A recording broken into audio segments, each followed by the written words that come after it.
모레부터 음식점과 카페 등의 영업시간이 수도권은 밤 10시까지, 비수도권은 제한 없이 허용됩니다. 다만 5인 이상 사적 모임 금지 조치는 2주 더 유지됩니다. 달라지는 거리두기 조정 방안 자세히 전합니다. SBS의 대선 주자 선호도 조사에서 이재명 경기지사의 상승세가 이어졌습니다. 신년 여론조사 때보다 경쟁자들과의 격차가 더 벌어진 것으로 나타났습니다. 미세먼지 나쁨 상황이 사흘째인 가운데 전국 유원지는 나들이 객들로 북적였습니다. 미세먼지는 설 연휴 마지막 날인 내일까지 이어질 전망입니다. 국내 온라인 쇼핑몰 쿠팡이 미국 뉴욕 증시 상장을 공식화했습니다. 미국 진출 배경이 관심인 가운데 쿠팡 측은 배송 인력인 쿠팡맨 등에게 1,000억 원 규모의 주식을 나눠주겠다고 밝혔습니다. 잠시 후 8시에 전해드립니다. 모레부터 음식점과 카페 등의 영업시간이 수도권은 밤 10시까지, 비수도권은 제한 없이 허용됩니다. 다만 5인 이상 모임 금지 조치는 2주 더 유지됩니다. 달라지는 거리두기 자세히 전해드립니다.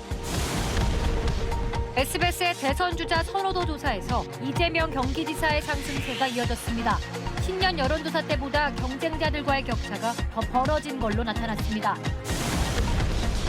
부산의 한 대학이 재단과 총장의 전횡을 비판하는 교수와 교직원들을 상대로 고소와 고발, 징계를 일삼고 있다는 제보가 왔습니다. 무슨 일인지 취재했습니다.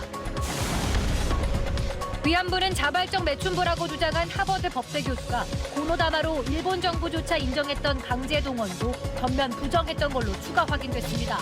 위안부 역사를 미국 교과서에 싣는 방안이 추진됩니다.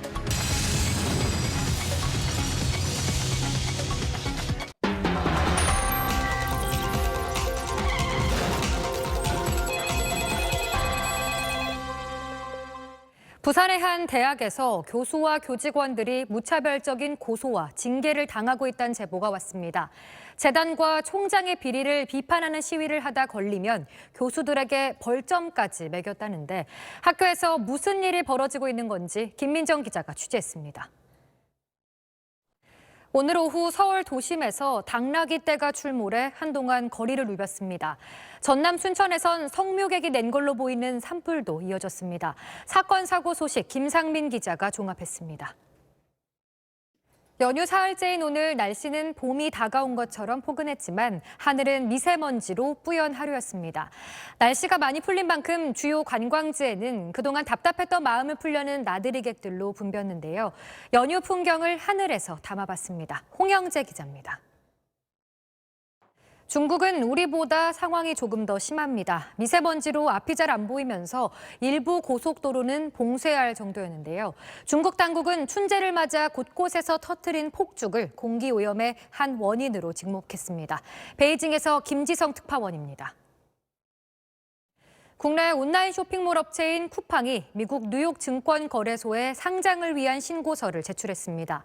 쿠팡의 기업 가치가 우리 돈 55조 원 이상으로 평가될 만큼 기대가 큰데 쿠팡이 국내 증시가 아닌 미국 상장을 택한 이유를 장훈경 기자가 살펴봤습니다. 코로나19가 길어지면서 극장에서 영화 보던 때가 까마득하게 느껴지는 분들 많으시죠.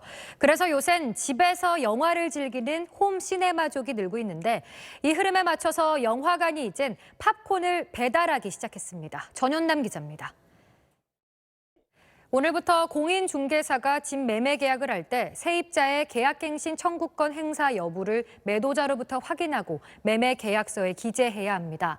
이를 위해서 집 매도인은 공인중개사에게 별도 서류인 계약갱신 청구권 여부 확인서를 제공해야 합니다.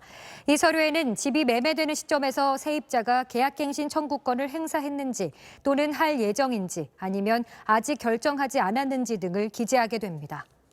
남은 연휴 편안하게 보내시길 바랍니다. 시청해주신 여러분 고맙습니다.